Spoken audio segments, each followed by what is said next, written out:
You're watching us via Big 12 Studios, now joined by Alex Jensen, the new basketball coach for Utah. And, Coach, I know that everybody in the state of Utah knows a lot about you. You were on that 98 Final Four team, a lot of history there within the program. But for the outsiders, for Big 12 basketball fans, tell us about Alex Jensen and the brand of basketball that we'll see this season.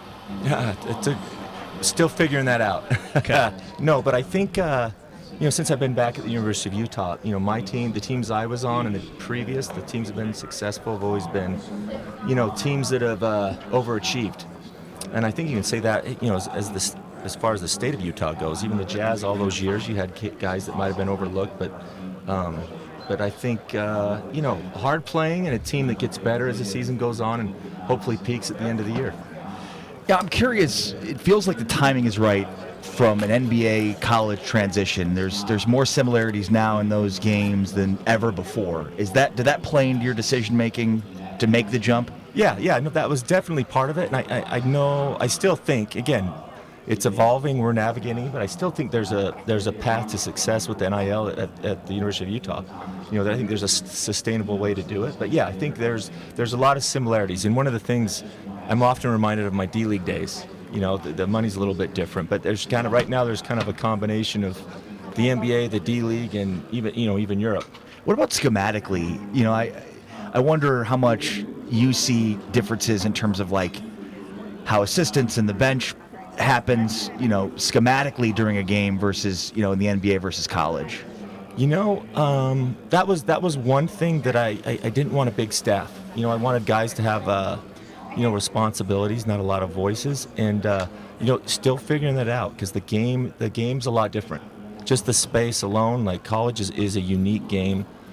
There are similarities, but schematically that's a good question because we're still kind of figuring that out because now you have challenges for the first time in college. Rules are a little bit different. They're kind of like when they first came to the NBA, but the 20-minute halves, the TV timeouts. But yeah, it was good to go through our fouls first don't reset after every quarter. Yeah, you get a technical foul as one of your 5. Yeah, so it all that comes with time and and the staff being new. One of my favorite lines is continuity is still underrated at every level. Yeah, for sure. Does college basketball need 4 quarters? I don't see why not. Every other game in the world is, but I think I never thought that when I played, but since coming back it makes sense, because the women do it, and like I said, every other level in the world does it too. The same thing with the 24-second shot clock, but eventually, I think the changes will come slowly. Well, I think it would eliminate a lot of the bonus situations and teams attempting so many free throws, especially late in halves, late in games, because you'd have the 5 fouls, and it would reset each quarter. That's the biggest thing from a fan's perspective, why I'm in favor of the 4 quarters. Yeah, it just makes sense. It does make sense, but you're right. There's more, I think that makes the game more fluid, and that's easier to deal with. I'm curious what kind of went into your decision-making in building this roster. What were you looking for? Did you feel like you solidified certain spots?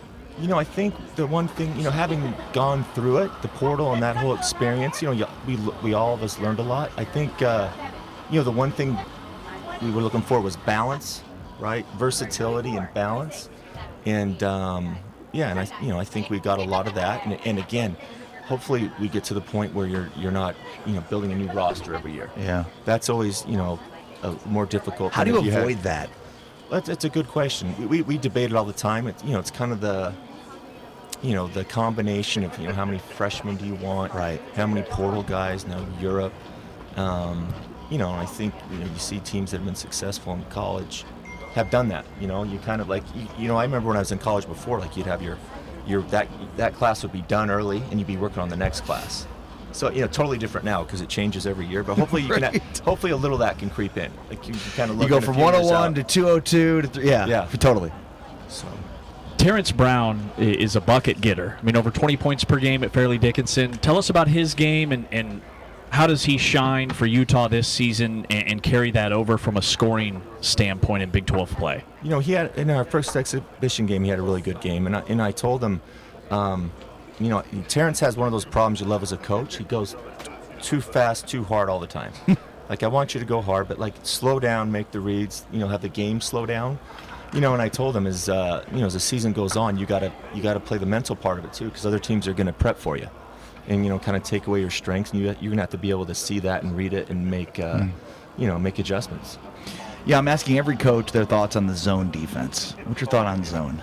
Zone, you know what? Right now, whether you're zone or man, there's very little space in college basketball. So, yeah. No, zone defense. I think the best part about a zone is if it slows you down, right? If you have to stop and call a play, and it can change the momentum of the game. And my view is it's hard to be good at a lot of things. You go back to the John Chaney zones in Temple, and obviously Syracuse, like that's what they did. Yeah. And they were good at it. So no, we've discussed that, but we're just trying to be good at one thing, then two things, then we'll get Right. there. Walk before you can run. So tell us about your team, because this offseason everybody puts together these big portal announcements and social media posts, and you guys were quietly assembling a very solid roster. So who are we talked about Terrence Brown, but as far as you can tell, what are going to be the strengths of this team? I think the strengths, I think we are versatile. And the thing is, I think part of the thing we've kind of emphasized is that the team, especially in the first year, like it's not about you. And I think that's what I'm hoping it'll be. Like, I think it'll be different guys scoring the most every game, hopefully, passing the ball and playing hard. The one guy that really hurt was Babacar Faye, who's out for the year with an injury. That really hurts, but like I said, hopefully the versatility down the roster will help fill it in. We won't be as big, but just a team that plays kind of the traditional Utah teams that guards. They pass the ball, and it's a hard team to beat. Do you ever get confused about where you are? You lived in Dallas for a while, and that's where we live. Obviously, aesthetically, it's a lot different than Salt Lake City. So whenever you open up your door, oh yeah, here I am. There's not strip malls outside. It's mountains. Yeah. No. I don't get confused. It's a weird thing because it's like I'm back home, but 30 years have passed. I don't know the word to use for that, but yeah, it is strange. It's kind of like Twilight Zone-ish.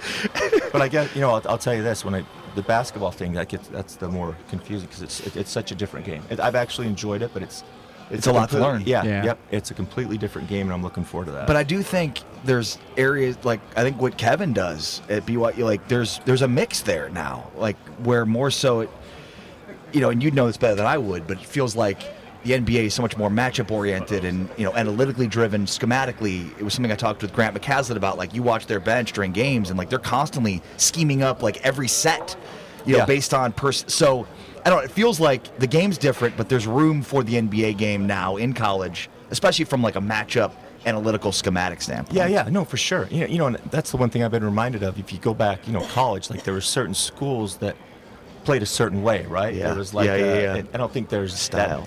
There's not that. So, Rick Majerus had a style. Yeah, Rick Majerus. The UNLV Running Rebels had a style, right? The Amoeba, right? Syracuse had a style. I don't think that's it's as unique as it is anymore, but no. But there's a lot of it. People ask me what kind of style are you gonna play, and I was like, well, what kind of players do I have? And I'm not saying I can do it at all. Totally. But I'd love to have a style. But it's just going through my career, I remember. I started out in the D League in Cleveland. It was kind of like a Princeton-esque offense.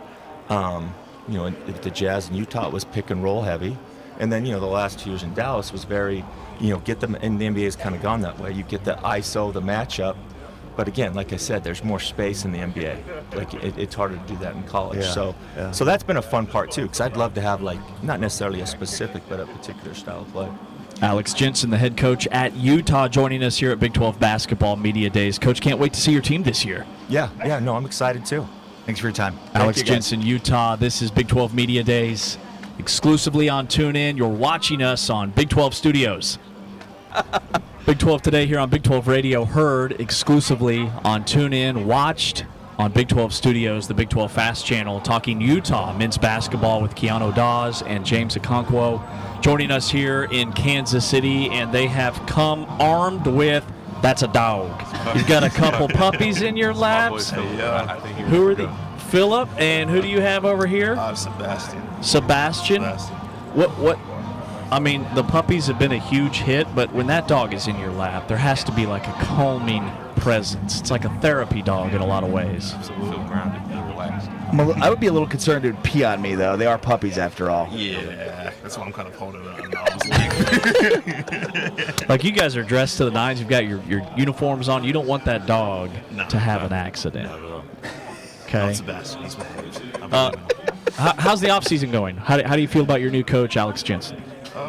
Feel pretty good. We got to get you up here to this mic. Oh, my bad. There we go. Yeah, I feel pretty good about it. He's a really down to earth guy. He's a great guy on and off the court. He's really delved into the details. He wants us to get better every day. It's not easy getting better, and we know that. But yeah, we've got a great staff. He's assembled a great team, great recruiting, and I think we're going to make some really big steps, and we've made some really big steps since the beginning of the offseason, and the sky's the limit for the team. So. No, I like him too. I was able to develop a relationship with him a little bit towards the end of the year and of last year, end of the year last year. Just to be able to see that the vision he talked about is, coming to fruition is pretty cool. James, where are you from? I feel like I'm interviewing Jude Law. My question was going to be: are people always like surprised when they hear you talk for the first time? Yeah, I'm from a small town called Maidenhead in the United Kingdom. It's just west of London. I grew up there. I spent about 15, 16 years living there, and then I moved to America, a small town called Beckley in West Virginia, in the middle of nowhere. When I turned 16 that time, and it was in the middle of a global pandemic. Not the greatest time to move, but yeah, that's I miss it. I haven't really been home for like the last 2 or 3 years, but yeah, I miss every day. There's an academy in Berkeley, correct? Berkeley? Or did you just move over there to play high school ball? I thought there was a high school basketball. Oh, it's Beckley. Got it. It's not a high school team anymore. They kind of shut down. Okay. Since I've been, but yeah, GBCA. Yeah. So I was under Coach Justin Dempsey. Got it. James, this is your fourth school, Correct. and I mean last year at Akron, you put up some good numbers. I mean the best numbers of your career. Do you feel like you can do that at this level?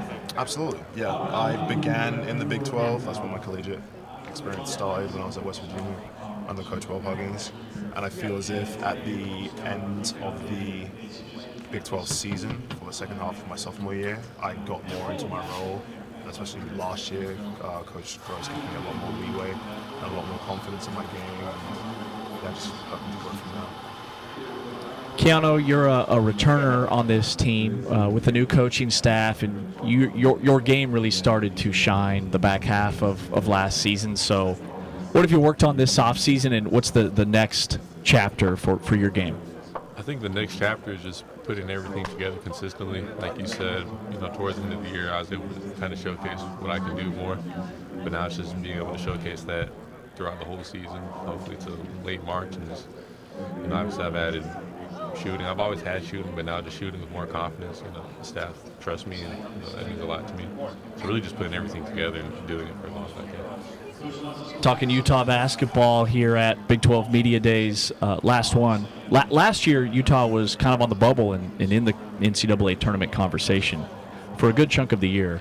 As a player, like does that mess with you guys mentally? Is there added pressure there, or is it just you're able to block out that outside noise? I really don't think there's pressure within that. I think, there's always outside noise, but the only thing that really matters is what we talk about within the court, within the locker room, within wherever our meeting space is. So, outside noise really doesn't mean too much to us. We know what we can do. We know what we want to do. We're trying to stay focused on that, not necessarily what other people see us doing. Yeah, I love it. Utah basketball players Keanu Dawes and James Okonkwo here at Big 12 Media Days. Thanks for your time, guys. Thank you. Talking Utah hoops here on Big 12 Studios and Big 12 Today on Big 12 Radio, heard exclusively on TuneIn.